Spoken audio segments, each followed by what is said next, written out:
Hello guys, ఈ వీడియోలో మనం 2021లో విడుదలైన ఆర్కిన్ థర్డ్ ఎపిసోడ్ ఎక్స్ప్లెనేషన్ ని చూడబోతున్నాం. లాస్ట్ పార్ట్ ఎండింగ్ లో వైలెట్ ఎన్ఫోర్సర్స్ కి సరెండర్ అవ్వడానికి వెళ్ళింది కదా, ఆ తర్వాత ఏం జరిగింది? అసలు సిల్కో వైలెట్ ఇంకా తన సిబ్లింగ్స్ ని ఎందుకు చంపాలనుకుంటున్నాడు? పిల్టోవర్ కౌన్సిల్ మెంబర్స్ జేస్ రీసెర్చ్ కి ఒప్పుకున్నారా లేదా? అండ్ ఫైనలీ వాండర్ తన పిల్లల్ని కాపాడుకోగలుగుతాడా అని ఎన్నో మిస్టరీస్ ని ఈ ఎపిసోడ్ లో సాల్వ్ చేస్తారు. First and second episode video links description లో ఉన్నాయి, చూడని వాళ్ళు చూసేయండి. ఇంకా లేట్ చేయకుండా ఫుల్ వీడియోలోకి వెళ్ళిపోదాం.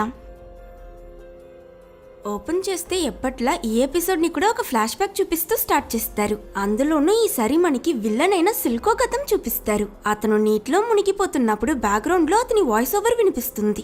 దాన్ని బట్టి మనం చాలా సంవత్సరాలకి ముందు సిల్కో ఇంకా వాండర్ బెస్ట్ ఫ్రెండ్స్ గా ఉండేవాళ్ళని, అప్పట్లో పిల్టోవర్ ని ఎదిరించి యుద్ధంలో గెలవాలన్నదే వీళ్ళిద్దరి ఒకే లక్ష్యంగా ఉండేదని తెలుసుకోవచ్చు. అయినా వీళ్ళిద్దరికి మధ్య ఏదో ప్రాబ్లం వచ్చి వాండర్ సిల్కోతో ఫైట్ చేసి అతన్ని బాగా కొట్టి నీటిలో మునిగించి చంపేయడానికి ప్రయత్నించాడు. ఆ నీళ్లు బాగా పొల్యూట్ అయి ఉండడం వల్ల ఆ వాటర్ లో ఉన్న కెమికల్స్ అన్ని ఇంజ్యూర్ అయినా అతని కంట్లోకి వెళ్లి ఇప్పుడు సిల్కో కళ్ళు ఇలా మారిపోయాయి. ఇంకొంచెం సేపు ఇలానే ఉంటే సిల్కో చనిపోతాడన్న టైంకి ఎలాగో అతను కష్టపడి ఒక కత్తి తీసి వాండర్ ని పొడిచి అక్కడి నుంచి తప్పించుకుంటాడు. అప్పటి నుంచి వీళ్ళిద్దరూ శత్రువులుగా మారిపోయారని చూపించి ఫ్లాష్ బ్యాక్ ని ఎంచేస్తారు. సెకండ్ ఎపిసోడ్ ఎండింగ్ లో వైలెట్ ఎన్ఫోర్సెస్ కి దొరికిపోవడం కోసం ఒక సిగ్నల్ పంపించుంటుంది కదా, దానికోసం వాళ్ళని బెన్సో అదే వాండర్ తర్వాత ఈ స్వాన్ సిటీలో బాగా పలుకుబడిన వ్యక్తి అతని షాప్ కి రమ్మని లొకేషన్ పంపించుంటుంది. తను అక్కడ వాళ్ళ కోసం వెయిట్ చేస్తున్నప్పుడు ఎవరో డోర్ ఓపెన్ చేస్తారు. వైలెట్ ఎన్ఫోర్సెస్ వచ్చారనుకుంటుంది, కానీ కాదు, అక్కడికి వచ్చింది వాండర్ ఇంకా బెన్సో. వాండర్ తన దగ్గర నిన్ను చూసి నేను చాలా గర్వపడుతున్నాను వైలెట్, కానీ నీ నిర్ణయం తప్పు. ఫ్యామిలీని కాపాడుకోవడం ఎంత ఇంపార్టెంటో ఫ్యామిలీతో కలిసి ఉండడం కూడా అంతే ఇంపార్టెంట్. నువ్వు మన ఫ్యామిలీకి చాలా ముఖ్యం. ఎన్ఫోర్సెస్ ఇక్కడికి వస్తున్నారు, మన దగ్గర పెద్దగా టైం లేదని చెప్పి వైలెట్ ని అక్కడే ఒక రూమ్ లో లాక్ చేస్తాడు. అండ్ కొంచెం సేపట్లోనే గ్రేసన్ ఇంకా మార్కస్ కూడా అక్కడికి చేరుకుని, సరే చెప్పు, ఆ దొంగతనం చేసిందెవరని వాండర్ ని అడిగినందుకు నేనే చేశాను, నన్ను అరెస్ట్ చేయండి అంటాడు. దానికి గ్రేసన్, నువ్వు లేకపోతే స్వాన్ సిటీని ఎవ్వరూ కంట్రోల్ చేయలేరు, ఇలా చేయడం వల్ల ఆల్రెడీ ఉన్న సమస్యలు ఇంకా పెద్దవవుతాయని చెప్పినందుకు పర్వాలేదు, అవన్నీ బెన్సో చూసుకుంటాడని వాండర్ అంటాడు. వీళ్ళ కాన్వర్సేషన్ వింటున్న వైలెట్ వీళ్ళు చేసిన తప్పుకి వీళ్ళ నాన్న జైలు పాలవుతున్నాడని బాధపడి ఆ డోర్ ఓపెన్ చేయడానికి ప్రయత్నిస్తుంది, కానీ కుదరదు. ఇటు ఈ ఎన్ఫోర్సెస్ ఎంత అడ్వైస్ చేసినా వాండర్ అతని నిర్ణయం మార్చుకోకపోయేసరికి సరేనని వాళ్ళతన్ని అరెస్ట్ చేసి తీసుకువెళ్తారు. వీళ్ళంతా బయటకు వెళ్లిన కొంచెం సేపట్లోనే రూమ్ లో బంధింపబడున్న వైలెట్ కి ఏదో పెద్ద శబ్దం వినిపిస్తుంది. తను ఏమైందో అని కంగారు పడుతూ విండో నుంచి బయటకు చూస్తే సడన్ గా గ్రేసన్ మీదకి ఏదో ఒకటి వచ్చి పడి తన శరీరం చెల్లా చెదురుగా బ్లాస్టే చనిపోతుంది. సడన్లీ ఇది జరిగేసరికి వాండర్, మార్కస్ ఇంకా బెన్సోకి అసలు అక్కడ ఏం జరుగుతుందో అర్థం కాక కన్ఫ్యూషన్ లో నిల్చుని ఉండగా అక్కడికి విల్లన్ సిల్కో వస్తాడు. అతన్ని చూసిన బెన్సో, నువ్వే దీనికి కారణమా అని సిల్కోని కొట్టడానికి వెళ్ళినప్పుడు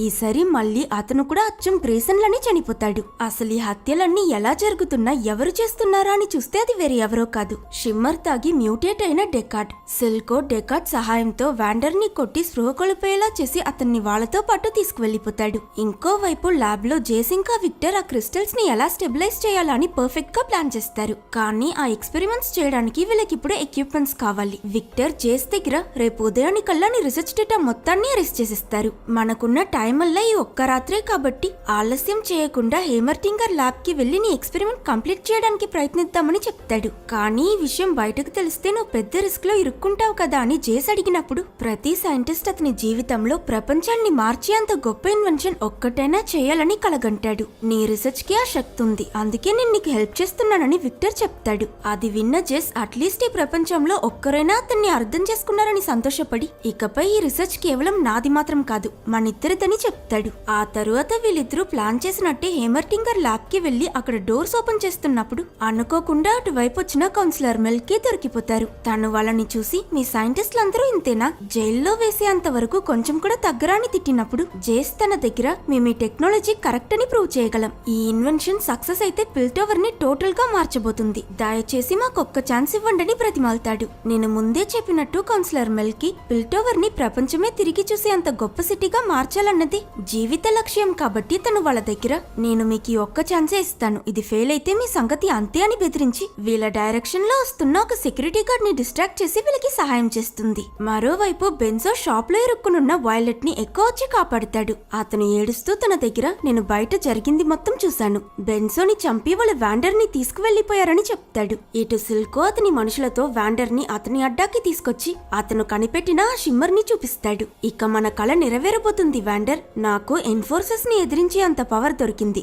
కానీ పాపం దాన్ని చూడ్డానికి నువ్వు ప్రాణాలతో ఉండవని చెప్తాడు. నెక్స్ట్ మనకి పౌడర్, క్లాగర్ ఇంకా మైలో వాళ్ళ రూమ్ లో ఉన్నప్పుడు వైలెట్ అక్కడికొచ్చి వాళ్ళ దగ్గర జరిగిందంతా చెప్పినట్టు చూపిస్తారు. బెన్సోని చంపింది ఏదైనా మృగమా లేక వేరే ఏదైనా అని నాకు తెలీదు, నేనింతవరకు అలాంటిదేం చూడలేదు. వచ్చి రాగానే ఆ మాన్స్టర్ బెన్సోని 2 ముక్కలు చేసేసింది. అతను చాలా దారుణంగా చనిపోయాడు, వాళ్ళెవరో నాకు తెలియదు, కానీ వ్యాండర్ ని తీసుకువెళ్లిపోయారు. అతన్ని కాపాడడానికి నేను వెళ్ళబోతున్నానని చెప్పి వైలెట్ వ్యాండర్ ఫైట్స్ లో యూస్ చేసి అతని మెటల్ గ్లౌస్ ని తీసుకుంటుంది. అది చూసి క్లాగర్, మైలో ఇంకా పౌడర్ కూడా మేము నీతో వస్తామని చెప్తారు. అయినా వీళ్ళిప్పుడు వెళ్ళబోయే ఈ మిషన్ చాలా డేంజరస్ కనుక వైలెట్ చిన్నపిల్ల కాబట్టి పౌడర్ ని మాత్రం వాళ్ళతో రావద్దని చెప్తుంది. బట్ పౌడర్ తనకి ఒప్పుకోకపోయేసరికి నువ్వు మాకు ఈ విషయంలో హెల్ప్ చేయలేవని వైలెట్ అనడంతో తను చాలా హర్ట్ అవుతుంది. అప్పుడు వైలెట్ తన దగ్గర నేను నిన్ను కూడా కోల్పోవడానికి సిద్ధంగా లేను పౌడర్, అర్థం చేసుకో అని చెప్పి తనకొక ఫ్లార్ గన్ ఇచ్చి ఒకవేళ నీకేదైనా ప్రాబ్లం వస్తే దీన్ని లైట్ చేయి,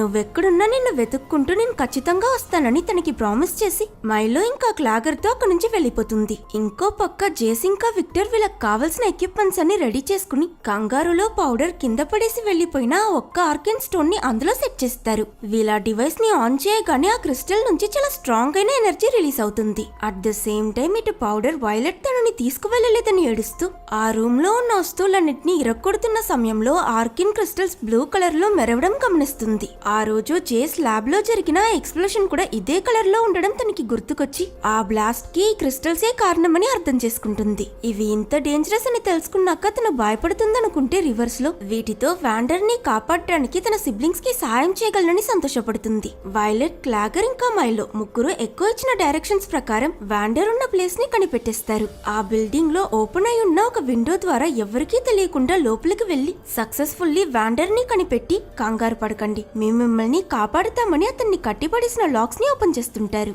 అది విన్న వ్యాండర్ మీరింత ఈజీగా లోపలికి ఎలా వచ్చారు, ఇక్కడ కాపలాకి చాలా మంది గార్డ్స్ ఉన్నారు కదా అని అడిగినప్పుడు కరెక్ట్ గా సిల్కో అతని మనుషులతో పాటు అక్కడికి వచ్చేస్తాడు. అప్పుడే వైలెట్ వాళ్ళకి సిల్కో వాళ్ళని పట్టుకోవడానికి కావాలని ఆ విండోని ఓపెన్ గా ఉంచాడని అర్థమవుతుంది. దాంతో ట్రాప్ లో ఇరుక్కున్నామని అర్థం చేసుకున్న వైలెట్ క్లాగర్ దగ్గర ఇక్కడ నుంచి బయటకు వెళ్లడానికి వేరే దారేమైనా ఉందా అని చూడమని చెప్పి తన మెటల్ గ్లౌస్ వేసుకుని విల్లన్ మనుషులతో ఫైట్ చేయడానికి సిద్ధమవుతుంది. అదేలా ఇక్కడ పౌడర్ ఆల్మోస్ట్ వీళ్ళున్న బిల్డింగ్ దగ్గరికి వచ్చేస్తుంది. సిల్కో మనిషి ఒక అతను వైలెట్ చిన్నపిల్ల అని అండర్ ఎస్టిమేట్ చేసి తనతో ఒంటరిగా ఫైట్ చేయడానికి ముందుకొస్తాడు. కానీ వైలెట్ అతని అటాక్స్ ని చాలా ఈజీగా బ్లాక్ చేసి ఆ వ్యక్తి మొహం మీద బలంగా ఒక పంచిస్తుంది చూడండి. దెబ్బకి ఎగురుతూ వెళ్లి కింద పడ్డ అతను మళ్ళీ లేవలేకపోతాడు. అది చూసి ఈసారి మిగతా వాళ్ళందరూ కలిసి తనపై అటాక్ చేస్తారు. వైలెట్ కూడా చాలా అగ్రెసివ్ గా ఫైట్ చేస్తూ ఒక్కతే వాళ్ళందరినీ ఎదిరిస్తుంది. ఇదంతా చూస్తున్న సిల్కో అతని పాకెట్ నుంచి షిమ్మర్ తీసి తన్ని మళ్ళీ డెకాట్ కి ఇస్తాడు. సక్సెస్ఫుల్లీ ఎనిమీస్ అందరి అంతా చూసిన వైలెట్ ఇలా ఊపిరి పీల్చుకునేలోగా మ్యూటేట్ అయిన డెకాట్ తనపై అటాక్ చేయడానికి వస్తాడు. బట్ వైలెట్ కొంచెం కూడా భయపడకుండా పరిగెడుతూ వెళ్లి ఒక పెద్ద జంప్ చేసి అతనిపై దాడి చేయడానికి ప్రయత్నించినప్పుడు అన్ఫార్చునేట్లీ డెకాట్ తనని పట్టిస్తాడు. నెక్స్ట్ సెకండ్ అతనేదో బాల్ విసిరినట్టు వైలెట్ ని దూరంగా విసిరి గాయపరుస్తాడు. ఇటు పక్క క్లాగర్ గోడెరక్కొట్టి బయటకు వెళ్లడానికి దారి క్రియేట్ చేయాలని ట్రై చేస్తాడు. కానీ తనకి టైం పడుతుంది కాబట్టి వైలెట్ డెకాట్ వాళ్ళ దగ్గరికి రావడానికి ముందు వీళ్ళున్న సెల్ డోర్ ని క్లోజ్ చేసేస్తుంది. బట్ కొంచెం సేపట్లోనే డెకాట్ ఆ డోర్ ని కూడా ఎరగొట్టేస్తాడు. మరోవైపు హేమర్ డింగర్ కి జేస్ ఇంకా విక్టర్ అతని ల్యాబ్ కి వెళ్లారన్న విషయం తెలిసిపోయి కొందరు ఎన్ఫోర్సర్స్ తో అక్కడికొచ్చి డోర్ ఓపెన్ చేయమని చెప్తుంటాడు.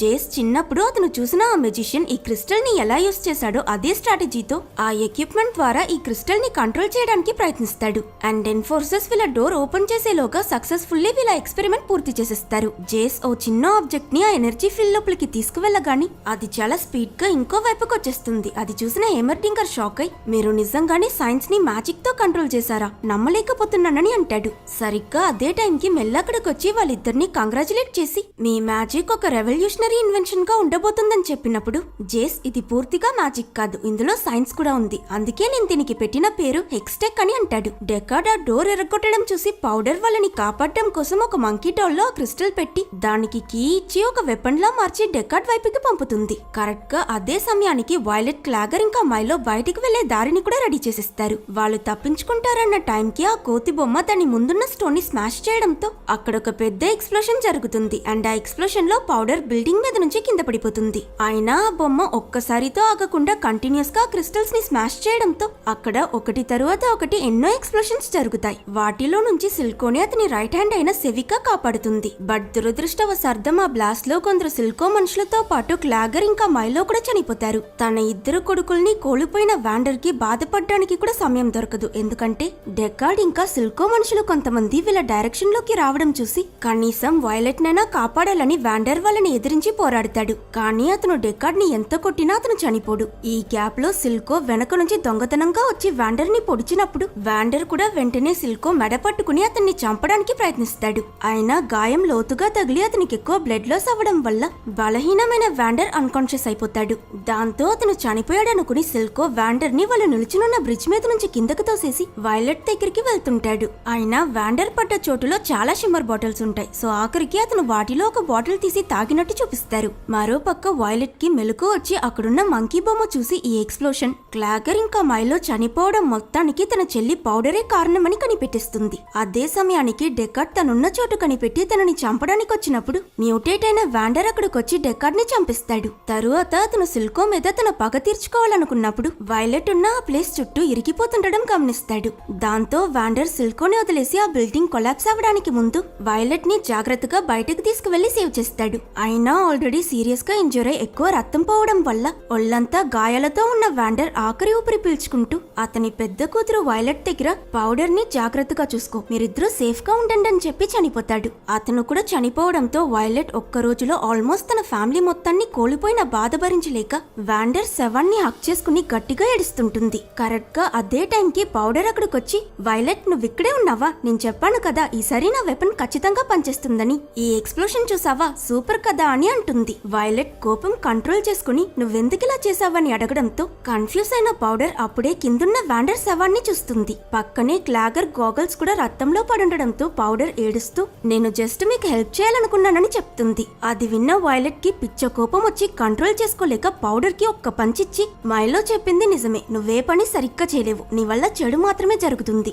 నువ్వు దేనికి పనికిరావని తనని అక్కడే వదిలేసి వెళ్లిపోతుంది. పౌడర్ దయచేసి తిరిగిరా వైలెట్ అని ఎంత బతిమాలినా తను వినదు. పౌడర్ ఏడుస్తున్నప్పుడు సిల్కో కత్తి పట్టుకుని తన దగ్గరికి వెళ్తాడు. అది చూసిన వైలెట్ తప్పు చేసేసానని రియలైజ్ అయి కాపాడడానికి తన దగ్గరికి వెళ్లాలనుకున్నప్పుడు సడన్ గా వచ్చిన మార్కస్ తనని పట్టుకుని తనకి మత్తుమందిచ్చి అక్కడి నుంచి తీసుకువెళ్లిపోతాడు. సిల్కో పౌడర్ ఏడవడం చూసి మీ అక్క ఎక్కడికి వెళ్ళిందని అడిగినప్పుడు బాధలో ఉన్న పౌడర్ అతన్ని హక్ చేసుకుని తను నన్ను వదిలేసి వెళ్లిపోయిందని చెప్తుంది. సడన్ గా ఈ చిన్నపిల్ల హక్ చేయడంతో సిల్కో తనని చంపాలన్న నిర్ణయం మార్చుకుని సరే భయపడకని ఓదారుస్తాడు. అండ్ ఇంతటితో ఈ ఎపిసోడ్ ఎండ్ అవుతుంది.